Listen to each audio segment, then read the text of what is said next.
Would the world's 100 poorest countries, if we combine their wealth, have more money than the world's richest country, the United States? On one side, we have more than half of the world's countries, but many of these countries don't have large populations and/or are located in poorer regions of the world. On the other hand, the US is the world's biggest economy, but it is only one country. To measure who is richer, we'll use GDP, which is the yearly value of all produced goods and services and is used to measure how large an economy is. We'll start by looking up the GDP of the US, and it is 28.78 trillion. If only my ad revenue could be that high. Then we'll take the 100 countries with the lowest GDP from the same list. And which countries are on this list? This list includes a lot of Pacific Island nations towards the bottom, mainly because these countries have so few people. Look, Tuvalu doesn't even have 10,000. Among these countries, we also find some countries with larger populations but that are less developed, like Sudan. And the country with the highest GDP out of these 100 countries is Paraguay, a small to medium-sized economy in South America.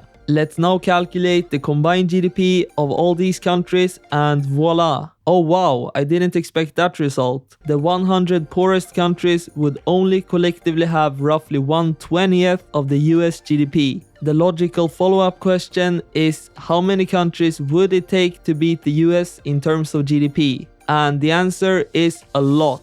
It would take every single country on Earth except for these 12. To beat the US GDP, you would need to combine the GDPs of the world's poorest 182 countries.